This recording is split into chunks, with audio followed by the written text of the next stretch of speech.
confidence ရှိတဲ့ထက်မြက်တဲ့အမျိုးသမီးတွေကဘယ်တော့မှအချစ်နောက်ကိုတကောက်ကောက်လိုက်တဲ့ထဲမှာမပါဘူးသိလားဘာကြောင့်လဲဆိုတော့အချစ်ကအချစ်ကိုဘဝတခါတည်းတကန့်စီခွဲထားပြီးသားအဲ့လိုမှမဟုတ်ဘဲနဲ့အမြဲတမ်းချစ်သူပြောသမျှချစ်သူနောက်တကောက်ကောက်သူပြောသမျှအရာသူတီတာကိုဘဝစိုးမိုးခံနေတွေ့ကျမတို့ဖြစ်ချင်တာတွေလှုပ်ချင်တာတွေဘာမှလှုပ်လို့ရမှာမဟုတ်ဘူးဆိုတော့ကျမတို့က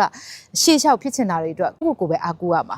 အချစ်ဆိုတဲ့အရာချစ်သူဆိုတဲ့အရာကအမြဲတမ်းကိုယ့်ရဲ့နားမှာထာဝရတည်ရှိနိုင်မှာမဟုတ်ဘူးကိုယ့်ရဲ့ဘဝကိုအကောင်းဆုံးဖြစ်အောင်တည်ဆောက်ရအောင်မှာဖြစ်တဲ့အတွက်ကြောင့်မို့လို့ဘယ်တော့မှအချစ်နောက်ကိုတဘဝလုံးကိုယ့်ရဲ့ဘဝတစ်ခုလုံးပုံပြီးတော့အချိန်တွေအကုန်ခံပြီးတော့ပေါ့နော်မနစ်မြုပ်လိုက်ပါနဲ့ကိုယ့်ရွယ်ချက်တွေအတွက်လည်းအကောင့်တွေပေါ်ဖို့အချိန်ပေးပါကိုယ့်ရဲ့ပျော်ရွှင်မှုတွေဘာဖြစ်ချင်တာလဲအခုချိန်မှာကိုနဲ့တက်တူရွယ်သူတွေကပေါ့နော်ကောင်းဆုံးသောအနေအရာတွေရောက်နေကြပြီကောင်းတဲ့အလုပ်တွေရနေကြပြီကောင်းတဲ့ဝင်ငွေတွေရနေကြပြီကိုကဘာလုပ်နေလဲဒီအချိန်ထိကိုကမတိုးတက်သေးဘူးဆိုရင်တော့ဒါကိုညံ့တာပဲเนาะဒါကြောင့်မလို့အချစ်နောက်အရင်ကြီးမလိုက်ပါနဲ့ကိုကအတွက်အကောင်းဆုံးအကောင့်တွေပေါ်ဖို့အခွင့်အလမ်းတွေကိုဖန်တီးပါမိန်းကလေးတော်တော်များများလေချစ်ပြီဆိုရင်အုံနောက်မရှိတော့ဘူးအရာအလုံးပုံပြီးတော့နှလုံးသားဦးစားပြီးတော့ချစ်တတ်ကြတယ်အဲ့ဒီအချိန်မှာကျမတို့တွေကဖြစ်ချင်တာတွေအိမ်မက်တွေအတွက်အချိန်တွေကုန်မှန်းမသိပုံသွားခဲ့တယ်တိလိုက်တဲ့အချိန်မှာနောက်ကျသွားခဲ့ပြီဒါကြောင့်မလို့ပေါ့နော်ငယ်ရွယ်နဲ့မိန်းကလေးတွေကိုယ့်ရဲ့အိမ်မက်တွေကိုအကောင့်တွေဖော်နေပါ